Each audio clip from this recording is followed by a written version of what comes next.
Assalamualaikum warahmatullahi wabarakatuh. Perkenalkan, nama saya Anggun Violani, NIM 2165048 dari kelas B. Baik, di sini saya akan mereview kembali materi dari keamanan komputer, yaitu protokol pengamanan jaringan komputer. Seperti yang sudah diketahui, tidak ada yang namanya jaringan yang anti sadap atau anti virus.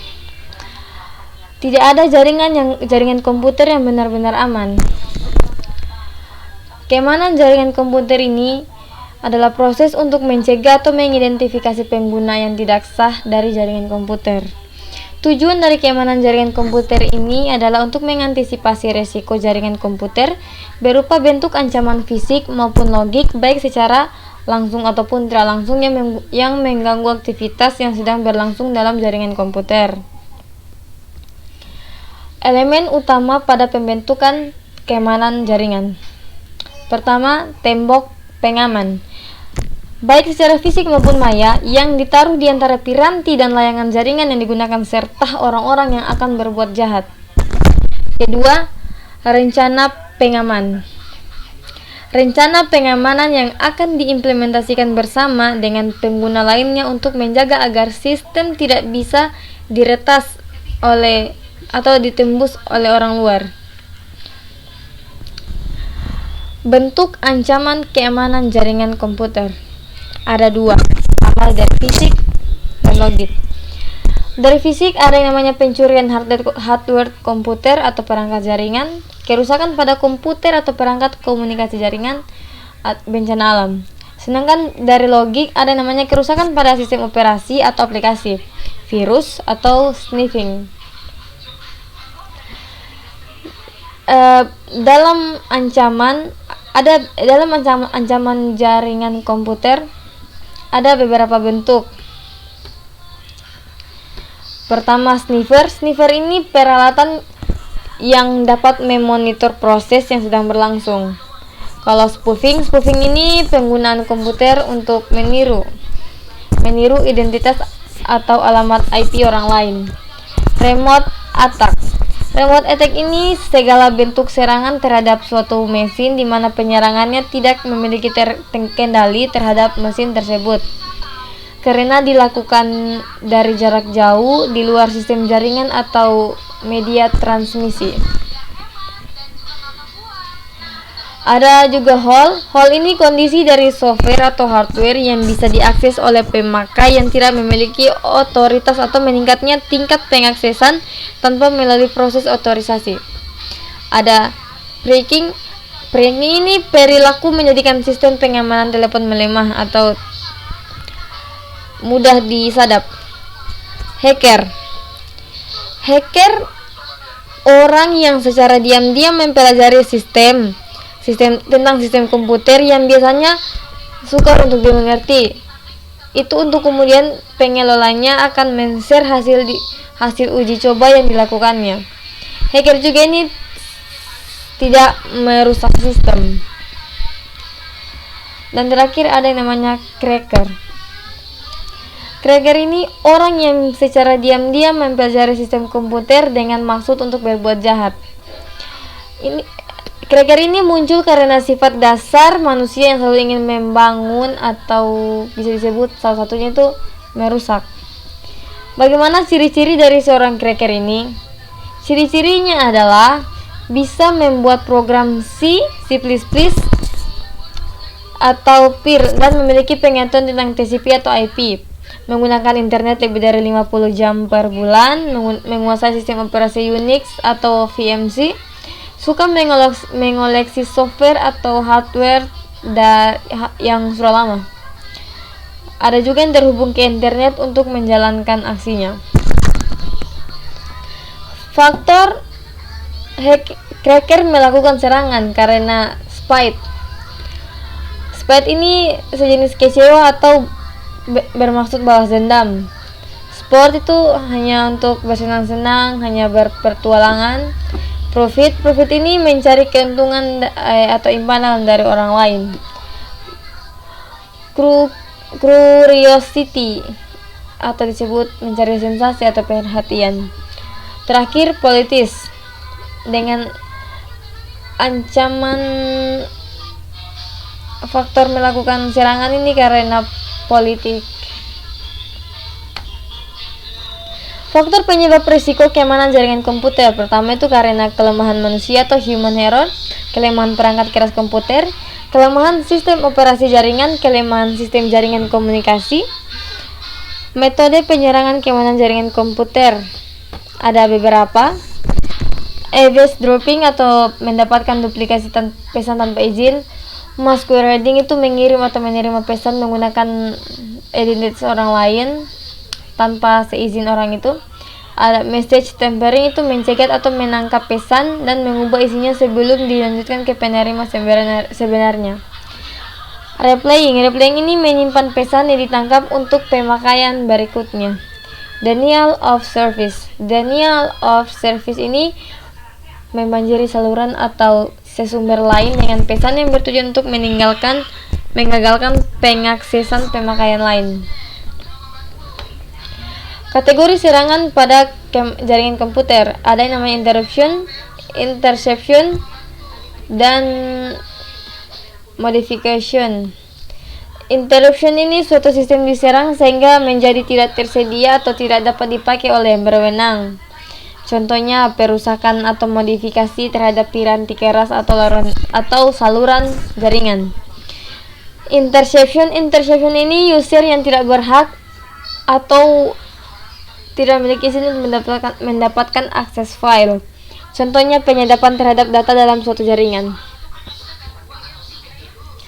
Modification ini pengguna yang tidak berhak tidak hanya mendapatkan akses tapi juga berhak dapat mengubahnya. Contohnya perubahan nilai pada file data, modifikasi program sehingga berjalan dengan tidak semestinya, dan modifikasi pesan yang sedang ditransmisikan dalam jaringan. Pengendalian 1 dalam membatasi akses ke jaringan. 1. Membuat tingkat akses, seperti melakukan pembatasan sehingga memperkecil peluang penembusan oleh pemakaian yang tidak diotorisasi. Misalnya, pembatasan login, pembatasan jumlah usia login, tingkat akses yang diizinkan seperti read, write, atau execute. Kedua, mekanisme kendali akses. Melakukan user authentication, yaitu masalah identifikasi pemakai ketika login. Metode authentication ini didasarkan pada 3 cara. Yang pertama, suatu yang diketahui pemakai, misalnya password komunikasi kunci, nama kecil ibu mertua. Lalu ada juga sesuatu yang dimiliki pemakai, misalnya gadget, kartu identitas, kunci. Sedangkan sesuatu mengenai dirinya itu seperti sidik jari, sidik suara, foto, tanda tangan. Waspada terhadap rekayasa sosial. Ada beberapa yang mengaku sebagai eksekutif yang tidak berhasil mengakses dengan menghubungi administrator atau via telepon.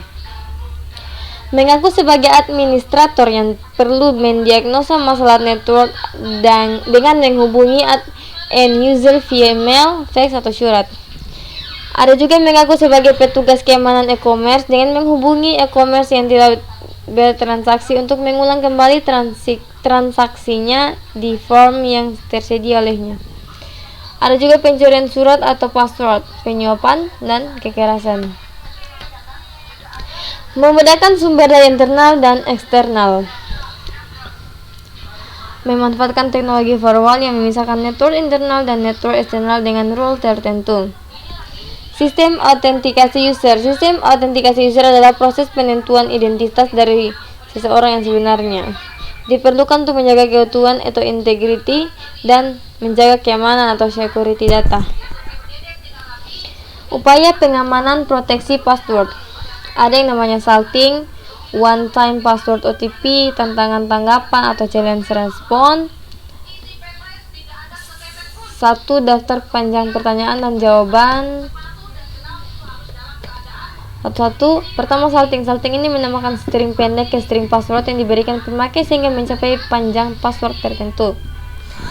On time password ini atau OTP, pengguna harus mengganti password secara teratur Pengguna mendapat suatu buku berisi daftar password setiap kali melakukan login. User menggunakan password berikutnya yang terdapat di dalam daftar password. 1. Daftar panjang upaya pengamanan proteksi password. 1. Daftar panjang pertanyaan dan jawaban. Variasi terhadap password adalah mengharuskan pemakai memberi satu daftar pertanyaan panjang dan jawabannya. Pertanyaan berikut dapat dipakai, misalnya siapa mertua bang ipar kamu, apa yang diajarkan ibu ini waktu SD, film animasi apa yang disukai oleh Anda dan pasangan hidup Anda. Pada saat login, komputer memilih salah satu dari pertanyaan-pertanyaan secara acak, menanyakan ke user dan memeriksa jawaban yang diberikan. Contoh-contoh produktif autentikasi user.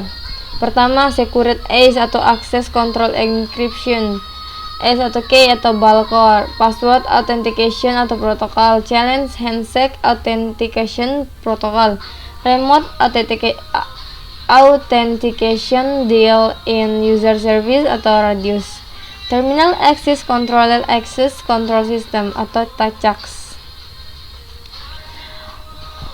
Lalu pada materi pengenalan 2, melindungi akses organisasi. Ada 2 cara dalam melindungi akses organisasi dalam jaringan komputer, yaitu secara administratif atau fisik dengan membuat perancangan kemungkinan terhadap bencana, program penyaringan calon pegawai sistem informasi, program pelatihan user, dan kebijakan akses network.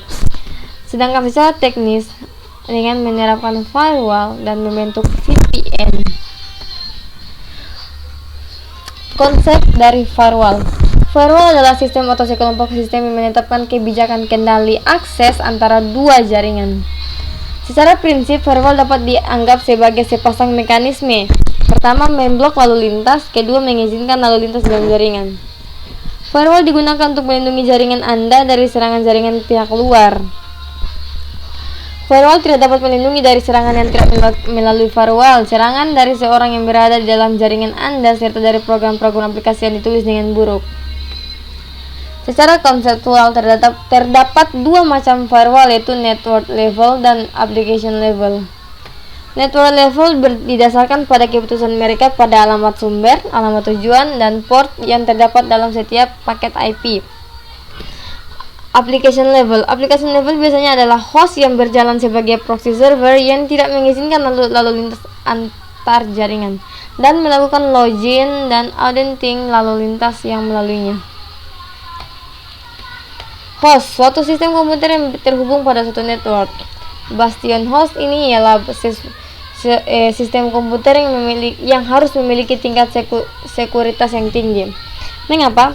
Karena sistem ini sangat rawan terhadap serangan hacker dan cracker, karena biasanya mesin diekspos ke network lalu internet dan merupakan titik kontak utama para user dari internal network. Istilah firewall. Packet filtering, fungsi dari suatu alat device untuk mengatur secara selektif alur data yang melintasi suatu network. Kedua, dapat memperbolehkan suatu paket data yang melintasi network tersebut sesuai dengan kebijakan alur data yang digunakan atau security policy. Kedua, perimeter network. Suatu network tambahan yang terdapat di antara network yang dilindungi suatu dengan network eksternal yang menyediakan layer tambahan dari suatu sistem keamanan. Keuntungan dari firewall ini sendiri itu pertama, fokus dari segala keputusan sekuritas karena merupakan satu titik tempat keluar masuknya grafik internet pada suatu jaringan. Dapat menerapkan suatu kebijaksanaan sekuritas, tidak semua servis di internet aman digunakan, sehingga firewall berfungsi sebagai penjaga untuk mengawasi servis-servis mana yang dapat digunakan untuk menuju dan meninggalkan suatu network. Dapat mencatat segala aktivitas yang berkaitan dengan alur data secara efisien. Dapat digunakan untuk membatasi penggunaan sumber dari informasi. Klasifikasi desain firewall. Ada packet filtering. Packet filtering ini router yang melakukan routing paket antar internal dan eksternal network secara selektif sesuai dengan security policy yang digunakan pada network tersebut. Informasi yang digunakan untuk menyeleksi paket-paket tersebut adalah IP address asal, IP address tujuan protokol, TCP, UDP dan ICMP, port TCP atau UDP asal, port TCP atau UDP tujuan. Ini merupakan contoh dari klasifikasi desain firewall paket filtering router.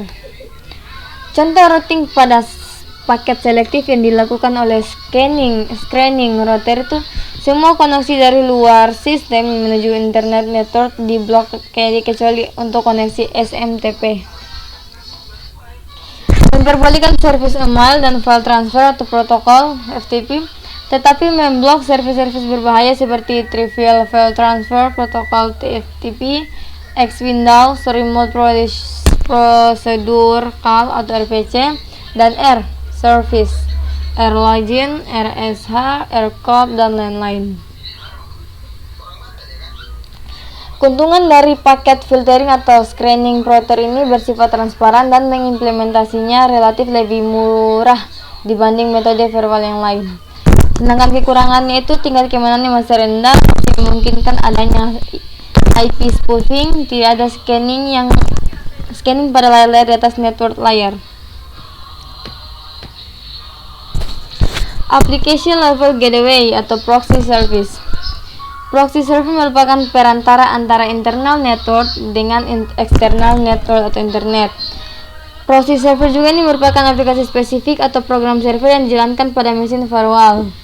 Program ini mengambil user request untuk internal service seperti FTP, Telnet, HTTP, dan meneruskannya bergantung pada security policy ke host yang dituju.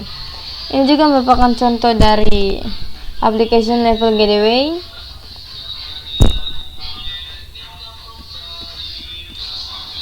Cara kerja dari sirkuit.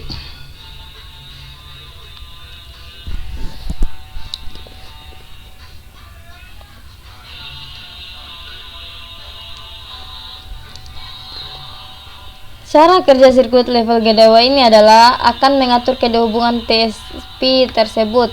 Satu diantaranya saya dengan TCP pada pengguna lokal inner host, serta satu lagi diantaranya saya dengan TCP menggunakan luar atau outside. Dua buah hubungan terlaksana gateway akan menyalurkan TCP statement dari suatu hubungan ke yang lainnya tanpa memeriksa isinya. Fungsi pengamanannya terletak pada penentuan hubungan mana yang diizinkan. Arsitektur dual host. Sistem DHG menggunakan sebuah komputer yang paling sedikit atau dua network interface. Interface pertama dihubungkan dengan jaringan internal dan yang lainnya dengan internet. Dual host berfungsi sebagai bastion host, front terdepan bagian terpenting dalam firewall. Ini merupakan contoh dari Screened Host Firewall System Dual atau Host Bastion. Pada arsitektur dasar firewall ada namanya pertama tadi arsitektur dual host. Lalu yang kedua Screened Host atau Screened Host Gateway (SHG). Pada topologi SHG fungsi firewall dilakukan oleh sebuah screening router dan bastion host. Router ini juga dikonfigurasikan sedemikian rupa sehingga akan menolak semua trafik kecuali yang ditujukan ke bastion host, sedangkan pada trafik internal tidak dilakukan pembatasan.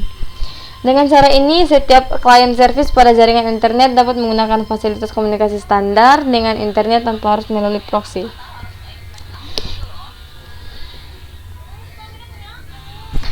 Yang ketiga, Screened Subnet. Firewall dengan arsitektur Screened Subnet menggunakan dua screening router dan jaringan tengah antara kedua router tersebut di mana ditempatkan bastion host. Konsep dari VPN. Sekarang kita masuk pada bagian VPN. VPN atau Virtual Private Network atau jaringan pribadi maya dengan jaringan pribadi atau private network. Pada umumnya di mana satu jaringan komputer suatu lembaga atau perusahaan di suatu daerah atau negara tersebut dengan jaringan komputer dari suatu grup perusahaan yang sama di daerah atau negara yang lain. Perbedaannya hanyalah pada media penghubung antar jaringan, yaitu pada Pada PN, media menghubungnya masih memiliki perusahaan grup itu sendiri. Pada VPN, media menghubungnya adalah jaringan publik atau seperti internet. Cara membentuk VPN, ada yang namanya tunneling. Tunneling ini dibuat dengan segala tunnel atau lorong dalam jaringan publik untuk menghubungkan antara jaringan yang satu dengan jaringan yang lain. Seluruh komunikasi data antar jaringan pribadi akan melalui tunnel ini, sehingga orang atau user dari jaringan publik yang tidak memiliki izin untuk masuk tidak akan mampu untuk menyadap, mengacak, atau mencuri data yang melintasi tunnel ini. Ada beberapa metode tunneling yang umum dipakai. Pertama, IPX to IP tunneling, PPP to IP tunneling. IPX to IP tunneling adalah biasa digunakan dalam jaringan VPN novel nowhere. Jadi dua jaringan novel yang terpisah akan tetap dapat saling melakukan komunikasi data melalui jaringan publik internet melalui tunnel ini tanpa khawatir akan adanya gangguan pihak ketiga yang ingin mengganggu atau mencuri data. Sama halnya dengan PPP to IP tunneling ini, di mana PPP protokol di encapsulation oleh IP protokol. Beberapa vendor hardware router seperti Cisco, Java, Bed Networks sudah menambahkan kemampuan VPN dengan teknologi tunneling pada hardware mereka. Firewall atau IP hiding atau mapping, kemampuan ini mengakibatkan IP address dalam jaringan dipetakan dan ditranslasikan ke suatu IP address baru. Dengan demikian, IP address adalah jaringan yang tidak dikenali internet. Privilege limitation, kita dapat membatasi para user dalam jaringan sesuai dengan otorisasi atau hak yang diberikan kepadanya. Misalnya, user A hanya boleh mengakses homepage, sedangkan user B boleh mengakses homepage atau email dan news.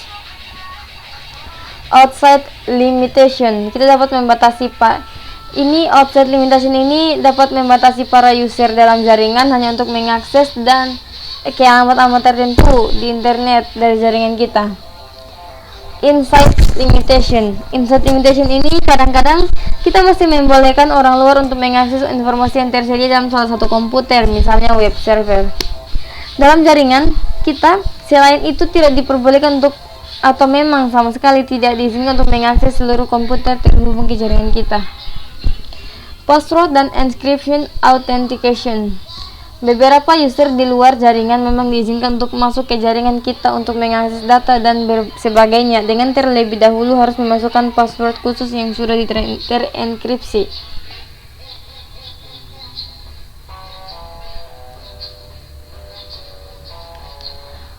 Mungkin itu saja materi yang dapat saya sampaikan. Lebih dan kurangnya mohon dimaafkan. Wabillahi taufiq wal hidayah. Wassalamualaikum warahmatullahi wabarakatuh. Wi 20